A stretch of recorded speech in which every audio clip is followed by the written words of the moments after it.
Ya, buenos días. Entonces vamos a dar inicio a la segunda sesión. Vamos a continuar, ¿no?, con el desarrollo de los precedentes de observancia obligatoria.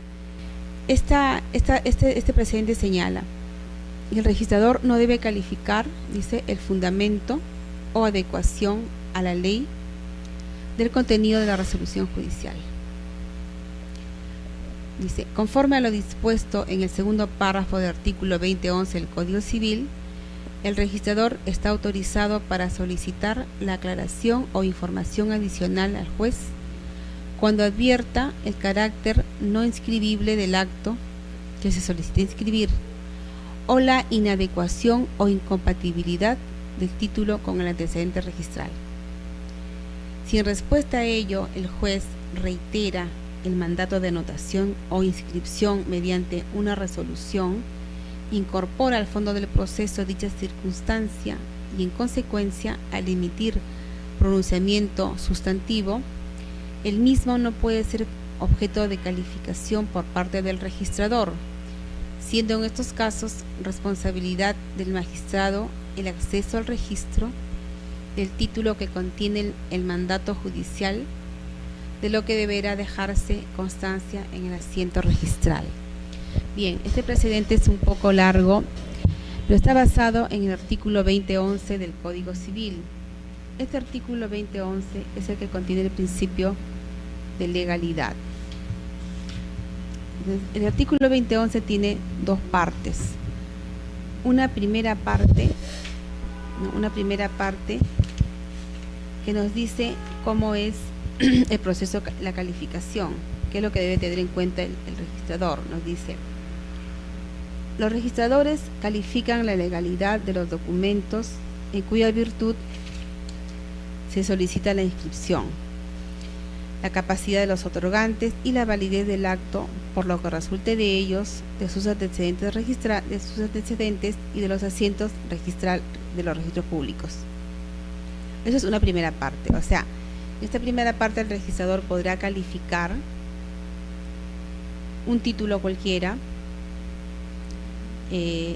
todo lo que corresponde a la calificación, la identidad de las partes, la capacidad de los otorgantes, la validez del acto, todas las formalidades de ley y todo con relación a los antecedentes registrales que obran en los registros. O sea, aplicando toda la normativa y todos estos aspectos que deben ser advertidos por el registrador público en toda calificación.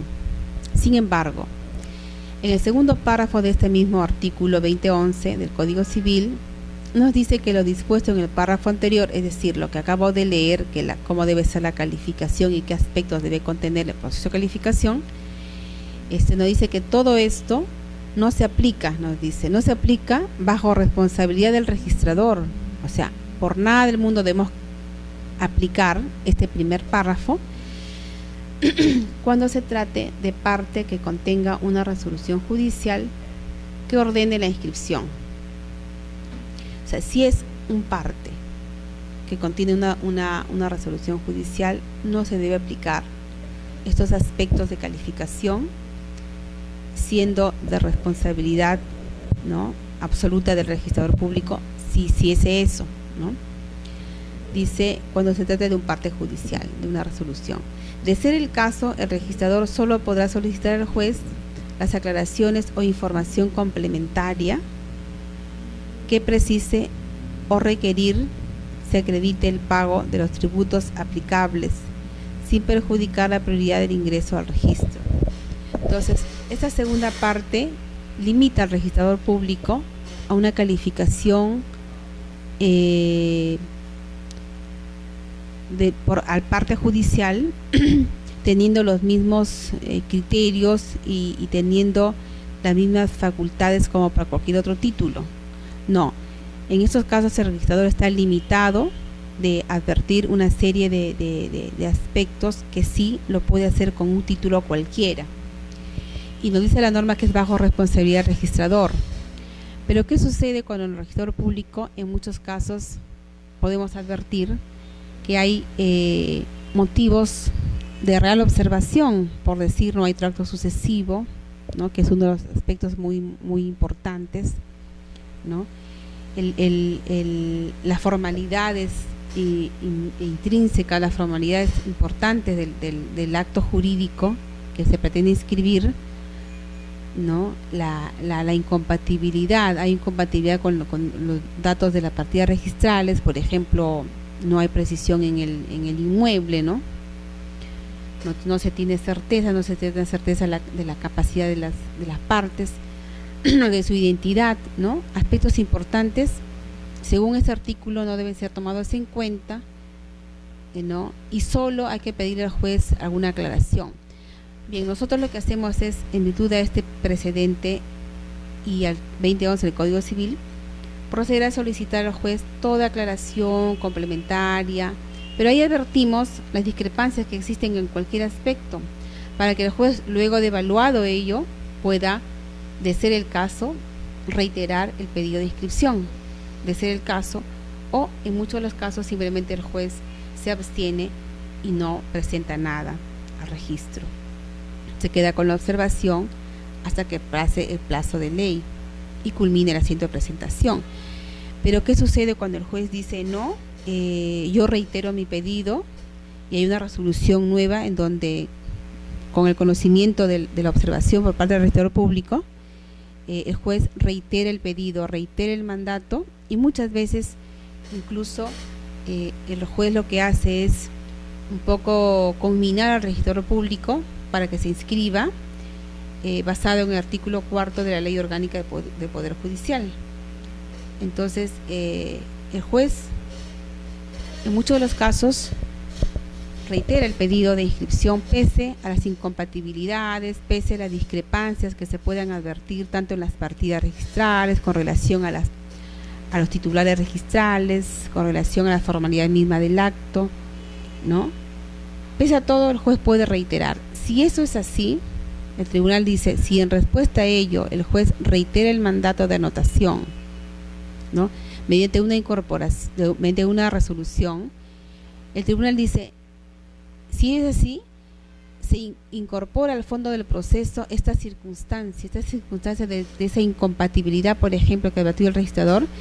Lo que hace el juez es incorpora al fondo del proceso dicha circunstancia, y en consecuencia, al emitir un pronunciamiento sustantivo, el mismo no puede ser objeto de calificación por parte del registrador, ¿no?, siendo en estos casos responsabilidad del magistrado el acceso al registro del título que contiene el mandato judicial, lo que deberá dejarse constancia en el asiento registral. Es decir, que un juez muy bien puede reiterar el pedido vía resolución. Esta resolución es importante que el registrador, deberá tenerlo en cuenta en el reingreso, y basado en esa resolución el registrador podrá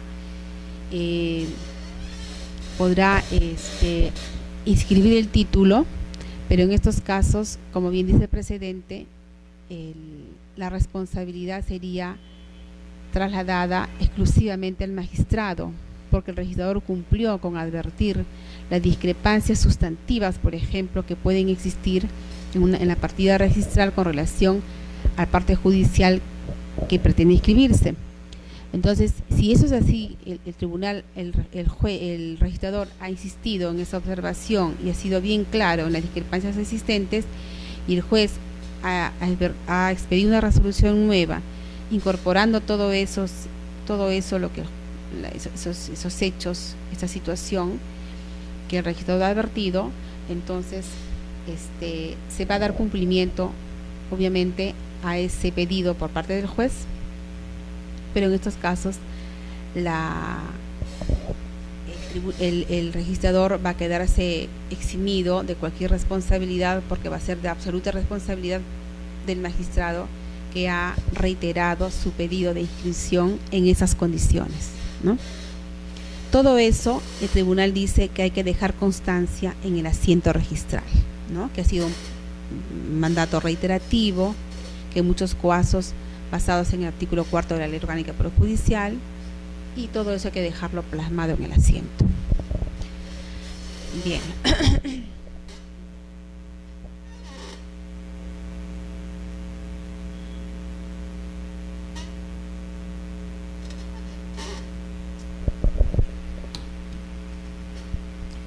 Otro precedente es con relación a la interpretación del artículo 448, inciso 9 del Código Civil. El artículo 448, inciso 9 del Código Civil está referido, un momentito, vamos a ver, acá vamos a darle lectura al 448.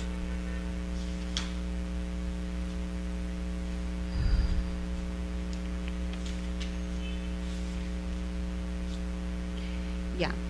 El artículo 448 del Código Civil señala con relación a la prohibición de los padres de enajenar y gravar bienes del hijo. Los padres necesitan también autorización judicial para practicar en nombre del menor los siguientes actos. Entre tantos, tenemos aceptar donaciones, legados o herencias voluntarias con cargas. Cuando el artículo señala, ¿no?, aceptar donaciones, legados o herencias voluntarias con cargas, y en este caso el padre necesita de una autorización judicial. Entonces, al leer este inciso, cuando dice con cargas, muchas veces se ha podido pensar en que el inmueble no debería estar con ninguna carga. Por ejemplo, con un embargo, con una anotación de demanda, con cualquier medida cautelar o con cualquier gravamen, por ejemplo, una hipoteca, etcétera, ¿no? Entonces, se pensó en algún momento así, y los títulos fueron entonces observados. Mire, por ejemplo, un acto de transferencia a favor de un menor representado por sus padres han suscrito una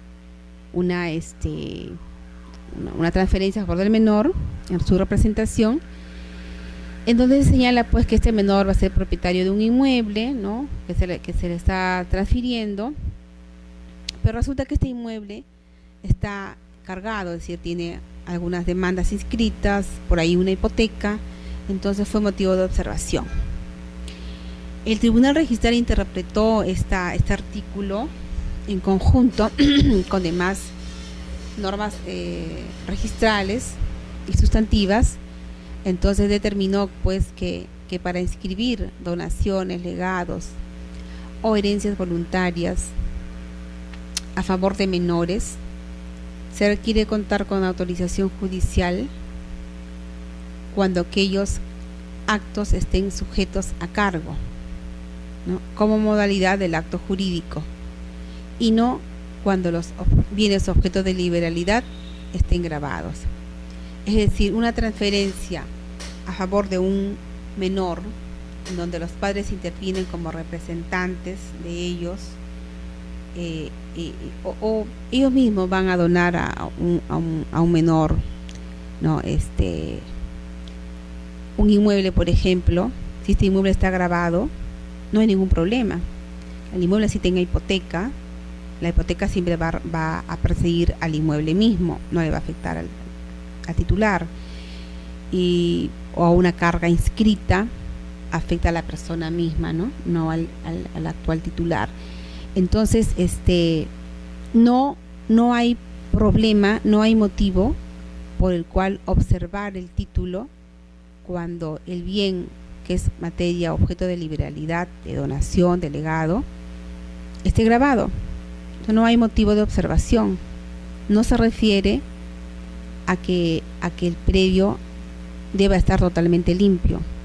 No, más bien esta carga se refiere a aquellos a este cargo como modalidad del acto jurídico. Por ejemplo, yo tenía un título en algún momento en donde hubo una herencia, ¿sí?, un testamento, en donde se le adjudicaba pues a un menor, ¿no?, a un menor, en donde se señalaba que en su momento el menor debía entregar pues un inmueble determinado o algunos bienes, algo así como que subdividir, recuerdo, y dárselos a 4 personas diferentes. Entonces, esto ya es un cargo, ¿no? Un cargo que deberá ejecutarlo este menor. Entonces, cuando es así, es necesario contar con la autorización judicial, ¿no? Aquí dice, para inscribir donaciones, legados o herencias voluntarias a favor de menores, se requiere contar con la autorización judicial cuando aquellos actos están sujetos a cargo como modalidad del acto jurídico, no que el inmueble esté grabado. Eso no importa. Si está grabado, no hay ningún problema, escribe. Pero si no es, si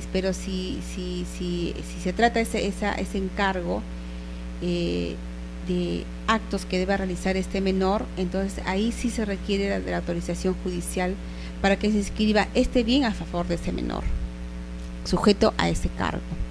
Ahí sí se requiere una autorización judicial cuando existen estos casos, y no así cuando el inmueble en materia de transferencia esté grabado o esté sujeto a una carga cualquier medida cautelar, etcétera. Bien.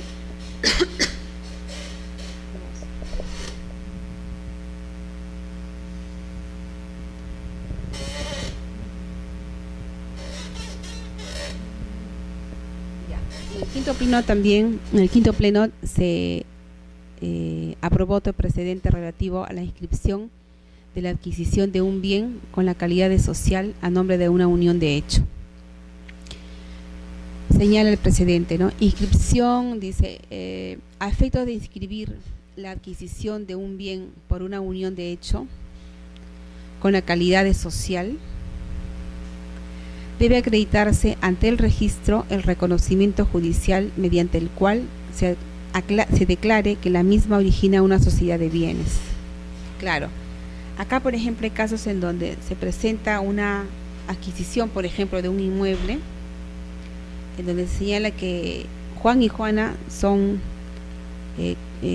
personas que están sujetas a una unión de hecho, ¿no? Y por tanto el inmueble debe aparecer como un bien social. Entonces, para que ello sea así, para que se logre esa inscripción de esa forma, estamos nosotros facultados a solicitarle a esas personas, a estos adquirentes, que acrediten ante el registro con un reconocimiento judicial de esa unión de hecho, ¿no?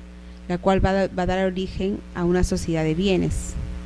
Es decir, que esta unión de hecho debe ser reconocida judicialmente previo a la adquisición del inmueble para que sea inscrito como una sociedad, como un bien social. Es decir, no basta que las partes lo señalen, ¿no?, que se trata de una unión de hecho y por tanto basado en ello se inscriba como bien social. No, sino que habría que tener la certeza que ello es así. ¿Y cómo tenemos la certeza que es así?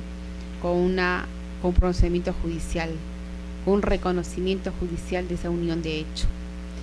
En ese reconocimiento vamos a tener en buena cuenta entonces una fecha a partir del cual el juez ha podido determinar esa unión de hecho, ¿no? Y eso un poco para los efectos de adquisición de derechos por parte de los intervinientes en esta unión de hecho, ¿no?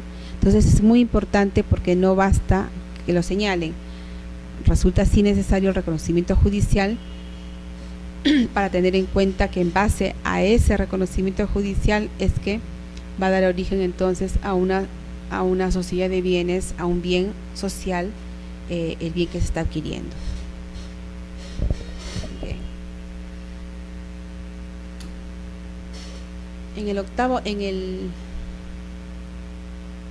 Perdón, me estoy confundido acá, hasta el quinto pleno ya. En el sexto pleno hay dos precedentes importantes para el registro de predios, ¿no? Uno sería con relación a la acción pauliana o revocatoria, y nos dice el precedente que la sentencia firme que declara fundada una acción pauliana debe inscribirse en el rubro cargas y gravámenes y no en el de títulos de dominio de la partida registral involucrada. Bien, ha sucedido casos en donde llega el parte judicial, ¿no?, conteniendo pues la sentencia, ¿no?, que la sentencia consentida, la sentencia firme, que declara fundada una acción pauliana, una acción revocatoria. Entonces, se ha dado casos en donde se ha inscrito esta acción revocatoria en el rubro C, es decir, como si fuese una transferencia de dominio, y ello no es así. No es así porque con la acción pauliana, con la acción revocatoria, lo que se hace es declarar ineficaz un determinado acto jurídico contenido en un asiento registral, pero ineficaz con relación a una persona, con relación a un acreedor. O sea, este acreedor, para él, con la declaración, con la acción pauliana, con la sentencia, con contiene la acción revocatoria, para él va a ser ineficaz un acto jurídico determinado contenido en una partida, en un asiento registral.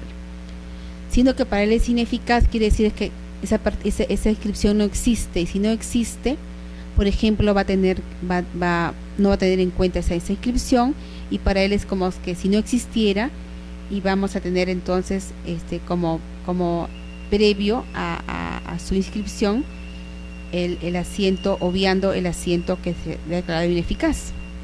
Por ejemplo, yo tuve un caso en donde se llegó al registro una acción revocatoria, ¿no?, y se inscribe la acción revocatoria, la ineficacia del acto jurídico en el rubro D,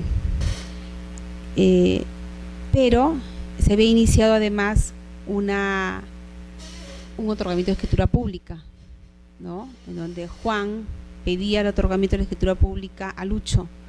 Lucho no le otorgó nunca la escritura pública y por tanto se fue primero solicitando el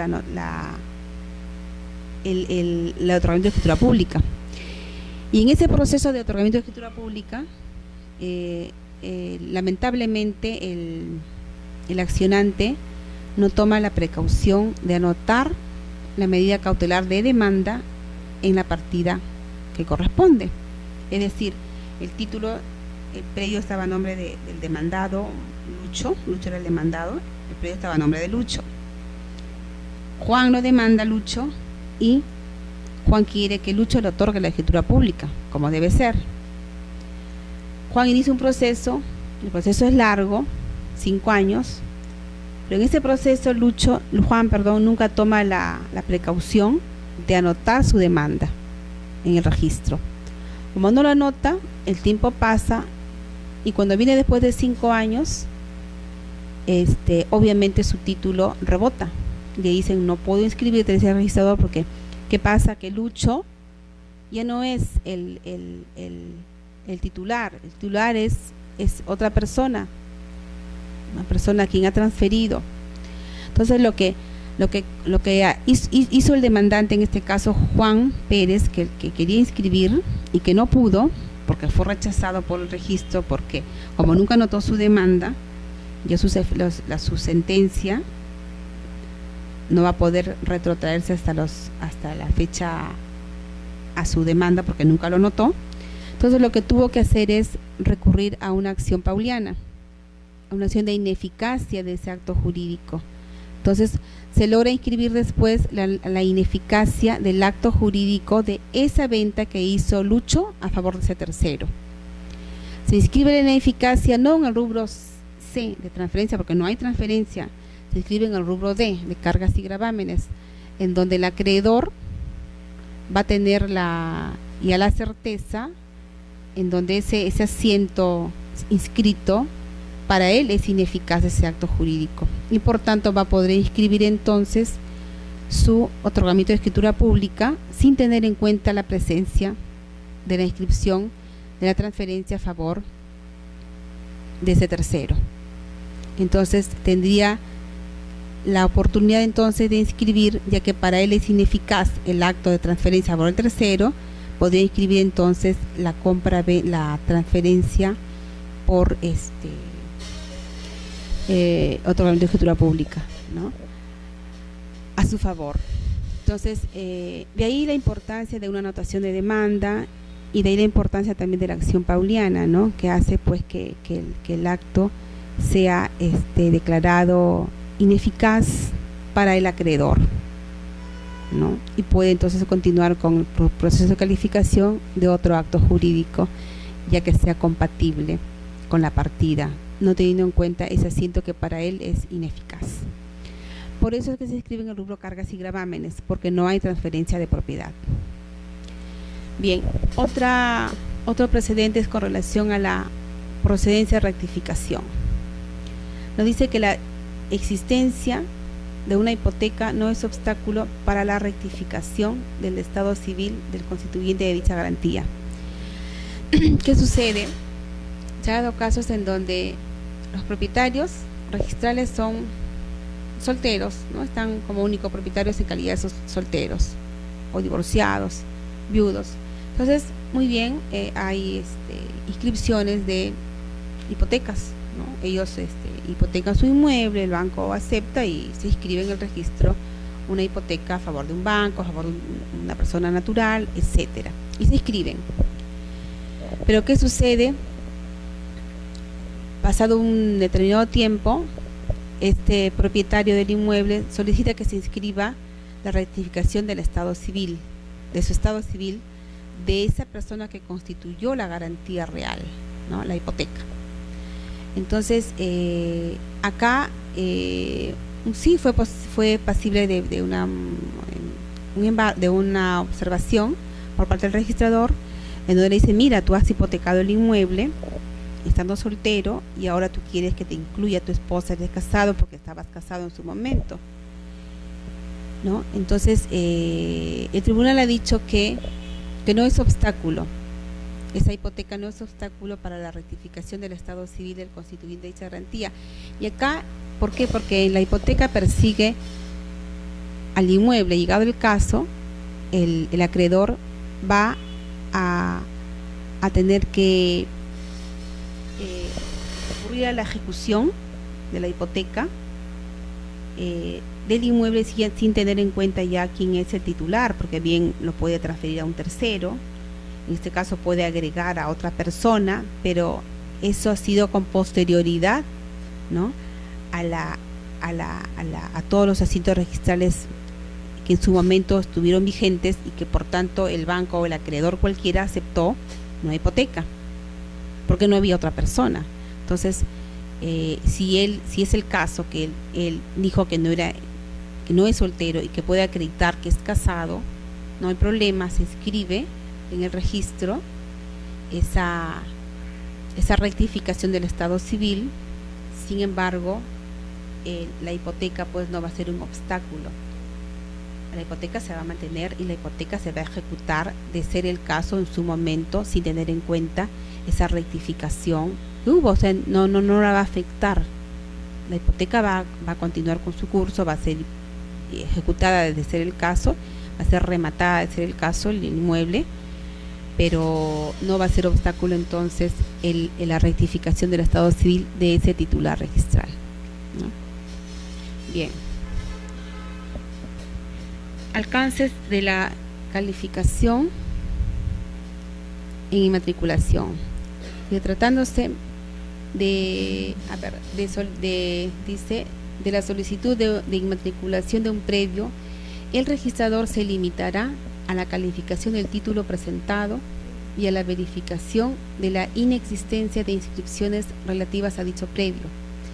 En tal sentido, dice el tribunal, no procederá a denegar la inscripción sobre la base de presuntos obstáculos que emanen de partidas registradas referidas a otros predios. Bueno, acá en estos casos en donde nosotros los registradores vamos a extender una primera inscripción, ¿no? El tribunal señala pues que el registrador debe limitarse a la calificación del título en sí, del título mismo. Me llega el título para la inscripción de la primera de dominio, ya, califico el título con sus formalidades y debe estar ok para lograr la inscripción. Y también debemos referirnos o remitirnos a todo aquel antecedente o básicamente en estos casos a un informe técnico por parte del área de catastro y verificar que ese predio no tiene inscripciones, es decir, hay la inexistencia de inscripciones de ese predio, o sea, no hay ninguna inscripción en ese predio, es decir, puede ser inscrito inmatriculado, puede ser inscrito de una primera vez, que es la primera inscripción de dominio. Entonces, acá el tribunal señala que hay que limitarse exclusivamente al título y al hecho de que no existan inscripciones con relación a ese predio. Dice, por ejemplo, no podemos denegar la inscripción sobre la base de presuntos obstáculos, dice el tribunal, de presuntos obstáculos que emanen de partidas de otros predios. Yo me imagino acá son los casos de predios colindantes principalmente. De repente el registrador puede tener la duda, por ejemplo, de una posible superposición. Pese a que el área de catastro no lo señale, pero de repente por ahí se puede advertir, se puede presumir algún obstáculo. El tribunal dice que por esos presuntos obstáculos que emanan de otras partidas, no puede denegarse una inscripción. Si tengo un informe de catastro positivo que me indica que sobre ese predio no hay ninguna inscripción y tengo un título que ha llegado con sus planos, con todas sus características con formalidades tanto extrínsecas como intrínsecas, todas de acuerdo a ley, debo proceder con la inscripción. Pero si tengo por ahí la presunción de algún obstáculo que pueda saltar de otras partidas registrales, no puedo basarme en esas presunciones de esos obstáculos para denegar una inscripción. Entonces el tribunal ha dicho que esos requisitos debemos tenerlos presentes y no referirnos a otras partidas registrales que se presuman algunos obstáculos. Entonces este es un precedente importante para lograr una inscripción de una inmatriculación, ¿no?, de un predio determinado. Otro precedente es con relación a la calificación de parte notarial proveniente de un proceso judicial de otorgamiento de escritura pública.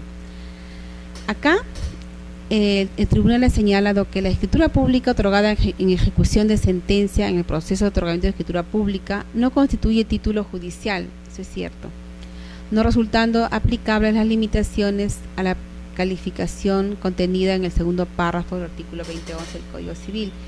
Nosotros sabemos que el artículo 2011, como lo acabamos de ver hace un momento, que refiere al principio de legalidad, en su segundo párrafo lo limita al registrador a no calificar muchos aspectos de un proceso de calificación cualquiera. Es cierto, estamos limitados y solamente podemos decirle al juez, mire, existe tal circunstancia, aclare usted lo que crea conveniente. Y sobre eso el juez, de ser el caso, aclarará, o de ser el caso, reiterará lo mismo. Y nosotros debemos proceder en base a lo que el juez decida, ¿no? En un proceso de otorgamiento de escritura pública no es un título judicial, dice el tribunal, o sea, no es un parte judicial en donde el registrador está limitado en sus funciones.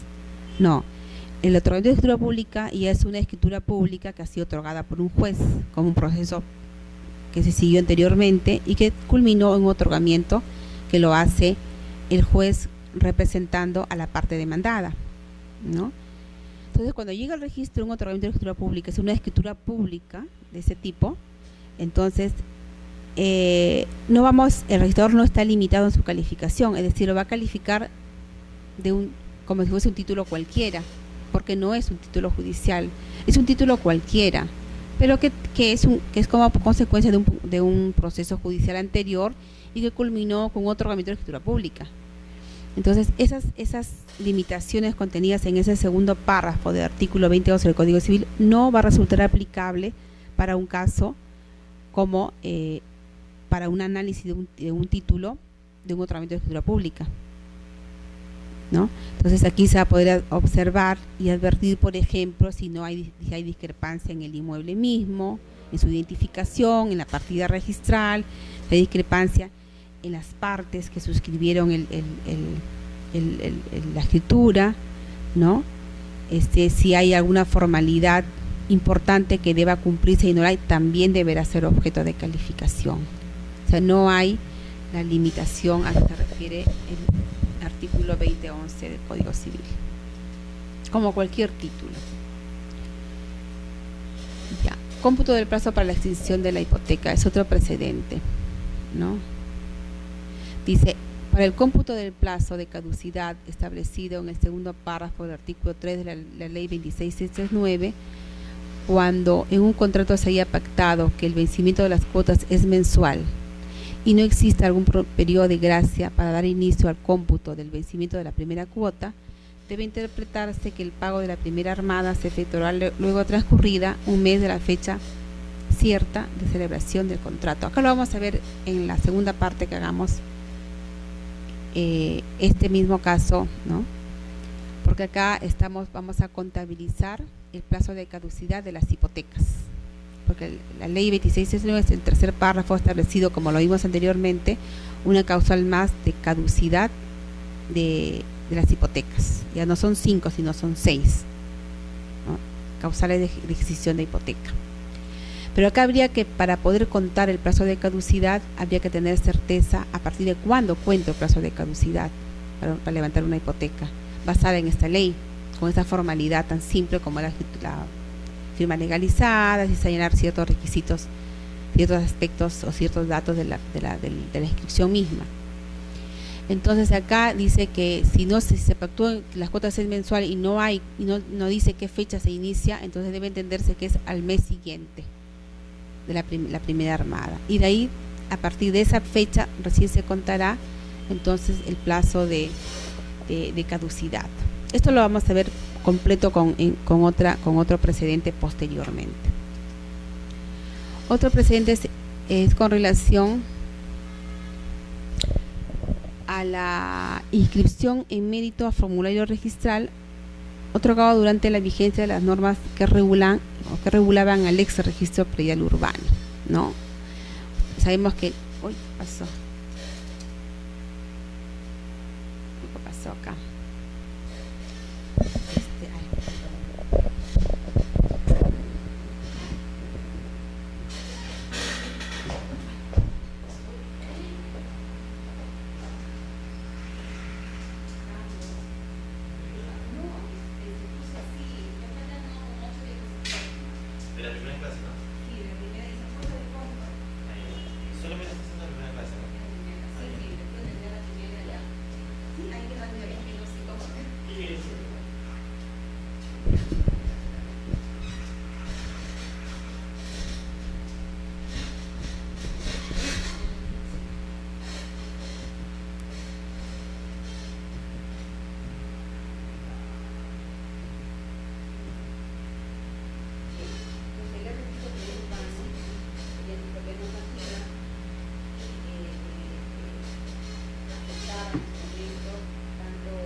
A su vez aceptaba también el registro predial urbano, formularios registrales suscritos autorizados por notario y también por abogados previamente inscritos en un índice de profesionales que tenía a cargo el registro predial urbano.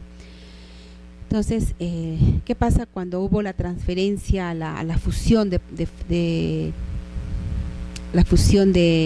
registros? Entonces teníamos acá títulos diversos, ¿no? Escrituras públicas y una serie de formularios registrales. Pero a partir de la fusión, el registro predial obviamente dejó de ser registro predial, ya convertimos en registro de predios, y si resultaba posible continuar inscribiendo, pero se estableció en todo caso que hasta la fecha de entrada en vigencia de la norma se podía aceptar formularios suscritos hasta esa fecha. Posteriormente ya no. Pero bien, el presente dice que procede a la inscripción de actos en el registro de predios en mérito formulario registral otorgado durante la vigencia de las normas que regían el ex registro predial urbano. Si tal documento fue certificado antes de la entrada en vigencia del funcionamiento del registro de predios, o sea, hasta antes de la fusión, los profesionales diversos, abogados, ingenieros, etcétera, podían suscribir formularios registrales, pero a partir de la fusión ya no podían suscribir, ya se había caducado, digamos, se había hecho un corte por esta fusión. O sea, después de 16 de junio del 2004 ya no podían seguir suscribiendo formularios. O sea, hasta esa fecha ahí murió, ahí terminó. Todos los que hasta esa fecha han suscrito formularios tenían acceso al registro. Los posteriores al 16 de junio de 2004 ya no tenían cabida, ya no había base legal para continuar inscribiendo títulos o formularios posteriores a esa fecha, porque ya estamos hablando de un registro diferente fusionado, que es el registro de predios. Entonces, sí era posible, pero a su vez la norma precisó posteriormente que todos esos formularios registrales suscritos hasta esa fecha podían acceder al registro, pero luego se estableció a una fecha límite, no podía continuar en el tiempo. Entonces se estableció como plazo máximo 31 de octubre del año 2008, que ya pasó hace mucho tiempo. Hoy en día no tenemos formularios registrales suscritos a esas fechas, y si hubiese por ahí alguno no inscrito, hoy no podía presentarse al registro porque solo tuvo acceso hasta el 31 de octubre del año 2008. Otro precedente es con relación a la identificación del bien objeto de transferencia. Dice el precedente: la discrepancia en cuanto a la identificación de un bien objeto de contrato de transferencia en materia de la solicitud de inscripción será objeto de observación siempre que no existan otros elementos suficientes que permitan la identificación del mismo. Acá es muy importante también porque hay una serie de observaciones cuando, por ejemplo, no hay identidad en la partida, o se dice la partida pero se dice los datos de identificación del inmueble totalmente discrepantes, mencionan otra calle, otra avenida, otro número de lote. La partida es correcto, pero la descripción del inmueble no es. Entonces, esa discrepancia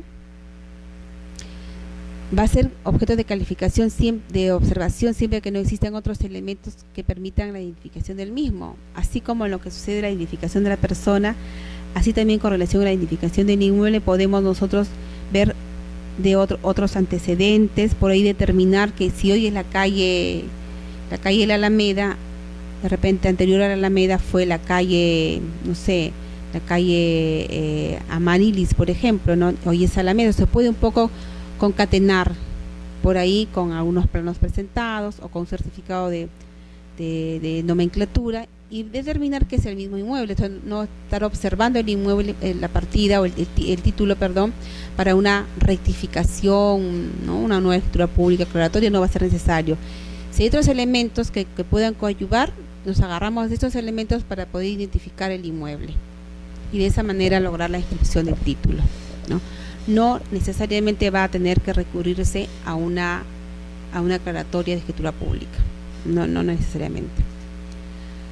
Otro precedente es con relación a los alcances de carácter vinculante del informe emitido por la ley de catastro. Esto es muy importante también este precedente porque hay una serie de actos que acceden al registro y que deberán necesariamente tener un informe de catastro. Por ejemplo, todo lo que corresponde a subdivisiones, a primeras inscripciones de dominio, a rectificaciones de áreas, linderos y medidas, a prescripciones adquisitivas, etcétera. Muchos actos requieren un informe de catastro. Hay una directiva que regula todos estos casos que requieren un informe de catastro previo. Entonces, todo lo que el informe de catastro señale es determinante para el registrador y es vinculante, pero solo va a ser determinante y vinculante los aspectos referidos a aspectos sumamente técnicos. En el informe pueden haber otros datos adicionales, temas de interpretación de normas jurídicas que el ingeniero o el arquitecto pueda señalar. Sin embargo, para el registrador solo es vinculante y determinante aquellos que se refieren a aspectos estrictamente técnicos, nada más. ¿no? Aspectos estrictamente técnicos. Y está aquí: el registrador debe distinguir en su contenido los aspectos técnicos que sí lo vinculan y los otros aspectos de aplicación e interpretación de normas jurídicas que no le competen a dicha área, sino de manera indelegable y exclusiva al registrador público. Entonces, el registrador solamente deberá tomar en cuenta los aspectos estrictamente técnicos del informe catastral, no así de otros vinculados a un tema jurídicos. Entonces, la calificación bien va a ser efectuada por registrador basado en el informe técnico respecto a aspectos técnicos, nada más. Entonces, esto sí es vinculante para el registrador, lo demás no es vinculante, ¿no? Otra correlación al bloqueo registral. En el registro hay un área exclusiva que ve todo lo que es bloqueos registrales. Pero es importante, ¿por qué? Porque en la calificación del bloqueo registral, no solo el registrador va a recibir el título y va a decir, bueno, el notario solicita el bloqueo y bloqueo ahí mismo. No, en realidad el bloqueo implica también la calificación del acto material contenido en la minuta. Es decir, por ejemplo, si la minuta careciera de un elemento esencial de un acto, por ejemplo, el precio de una compra-venta, el registrador va a tener que advertir: si bien se solicitó el bloqueo, esto no quiere decir que la minuta va a venir deficiente. La minuta tiene que venir correcta, completa, con todos los requisitos que establece la ley, ¿no? Con todos sus requisitos formales importantes.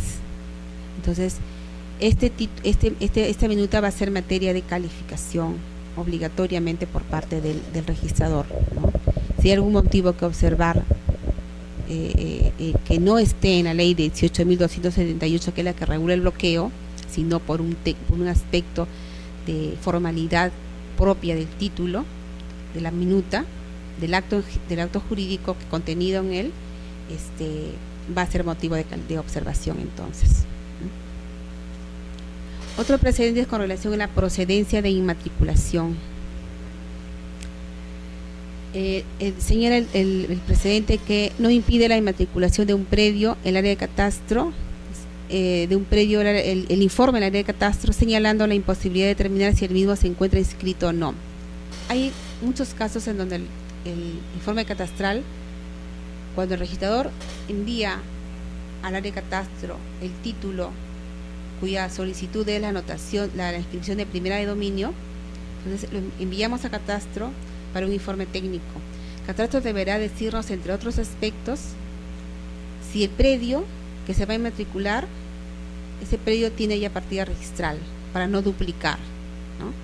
Entonces, el informe de catastro en algunos casos viene y nos dice que no hay forma, le es imposible para catastro por algunos datos por ahí técnicos, por algunas de repente faltas técnicas, qué sé yo, y nos dice que no puede determinar si está inscrito o no el predio. No puede determinar, nos dice. Bien, como nos dice que no puede determinar, nosotros nos quedamos en la duda. ¿Qué hacemos ahora si este predio está inscrito o no está inscrito? No me ha dicho que no esté inscrito, pero tampoco me ha dicho que está inscrito. No tiene forma de determinar. El tribunal ha dicho, para un poco no dejar en la incertidumbre, dice que ese informe señalado de esa manera no es motivo de observación del título, o sea, no impide la inmatriculación.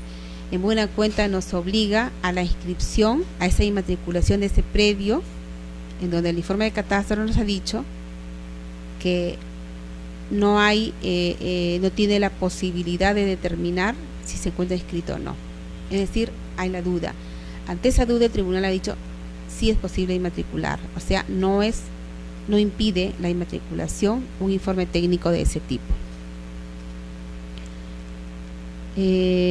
Otro precedente es con relación a la presión adquisitiva notarial, ¿no? Resulta procedente la inscripción de la presión adquisitiva de dominio tramitada notarialmente con respecto a terrenos que cuente con edificaciones, aun cuando la edificación no haya sido materia de un pronunciamiento de regularización. Es cierto, la presión adquisitiva notarial se da con relación a la regularización. Cuando aparece la ley 27.157, que se refiere a la regularización de fábricas, ¿no? A lo que es bienes de propiedad exclusiva, propiedad común, Entonces, aparece la figura de la prescripción adquisitiva notarial, pero un poco referido a la regularización, o sea, como objeto con motivo de la regularización, también han dado la prescripción, ¿no? Dice que el presidente que sí resulta procedente de inscribir la prescripción adquisitiva de dominio respecto de terrenos que cuenten con edificaciones, ¿no? Aun cuando la edificación no haya sido materia de un proceso de regularización, o sea, la edificación no ha sido materia de regularización, sin embargo, se ha ido se ha solicitado la prescripción adquisitiva de ese inmueble sin regularizar, y el tribunal ha dicho que sí es posible inscribir, procede de su inscripción, no tenemos que sujetar nosotros u obligar a que exista una regularización previa o paralela. Resulta suficiente y no siendo materia de observación si es que se presenta solo la inscripción de la prescripción adquisitiva de dominio, pese a que no ha sido materia de un proceso de regularización esa fábrica, ¿no? Entonces, no habría problema, pueden inscribirse los títulos que accedan de esa manera, ¿no? Otro precedente es con relación a la anotación de otorgamiento de escritura pública. Esta anotación de demanda. Este precedente es muy importante. ¿Por qué? Porque acá se va a ver la importancia de la anotación de la demanda, de cualquier demanda, pero especialmente de una otorgamiento de escritura pública, en realidad de cualquier demanda. ¿Qué pasa? Que la anotación de demanda de un otorgamiento de escritura pública reserva prioridad para la inscripción de la escritura pública que se otorga en ejecución de sentencia, inscripción que retrotraerá sus efectos a la fecha del asiento de presentación de la anotación de la demanda. Es muy importante esto. ¿Por qué? Porque si yo tengo un proceso de otorgamiento de escritura pública, como señalé anteriormente, inicié mi proceso, pero no lo inscribí, no inscribí o no anoté la demanda y continué con mi proceso, y que mi proceso demoró 10 años, y después de 10 años voy al registro y digo que se inscriba mi otorgamiento de escritura pública porque ahora el juez ya me otorgó y aquí está, y cuando va al registro, el registrador le dice no puedes inscribir porque ya no es de propiedad de Lucho el que te transfirió, sino Lucho transfirió a otro y a otro y a otro. O sea, en 10 años se han inscrito como 5 o 6 transferencias sucesivas. Entonces, es un proceso que se hizo tan largo, pero que no logró su inscripción actual por la presencia de otras transferencias.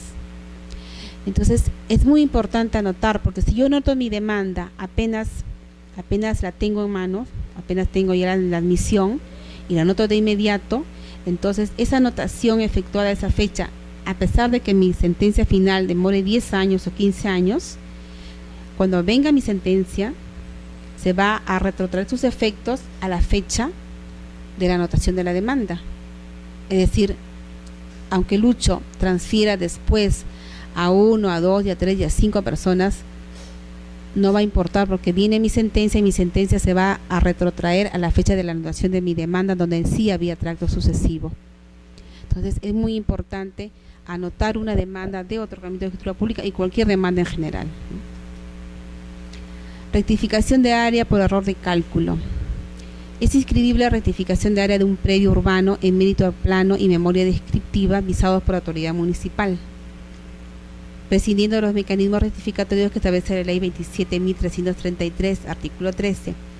Si el error surgió de un equivocado o inexacto cálculo de su área, siempre que la ley de catastro determine que los linderos, medidas perimétricas y ubicación espacial del predio no han sufrido variación alguna. El artículo 13 de la ley 26.7333 establece 3 mecanismos de rectificación de áreas, linderos y medidas. Y normalmente todo proceso, todo título que hace el registro debe acceder con bajo estos tres caminos, ¿no? Sin embargo, cuando ha habido un erróneo cálculo del área, el tribunal dice que sí puede rectificarse sin estos procedimientos, basados en que en un plano y una memoria descriptiva visados por la autoridad municipal correspondiente. Entonces, si tenemos esos documentos que llegan al registro y nos damos cuenta que efectivamente hubo un error en el cálculo de su área, va a ser suficiente estos elementos, el plano y la memoria descriptiva visados por la autoridad municipal. Pero adicionalmente a ello, o sea, no le voy a pedir el requisito de lo que me establece la ley, ¿no? Los procedimientos establecidos en la ley 27, es decir, el procedimiento notarial, no lo voy a exigir, ni el judicial, ni el acuerdo por mutuo acuerdo. Voy a basarme en esos planos y en esas memorias descriptivas, pero a su vez voy a basarme también en un informe del área de catastro. Pero el informe del área de catastro tiene que ser preciso y señalar que tanto los linderos, las medidas perimétricas y su ubicación especial, no ha habido variación alguna en todos esos elementos. Si no ha habido variación alguna, es suficiente con el plano y con la memoria descriptiva visados por la autoridad municipal y se hace la rectificación que corresponda. No puedo exigirle, y el usuario puede acá exigir que se aplique este precedente, ¿no? Con las características, los requisitos que aquí me establece. Entonces no voy a exigirle entonces otro tipo de documento. Bueno, terminamos acá. Muchas gracias.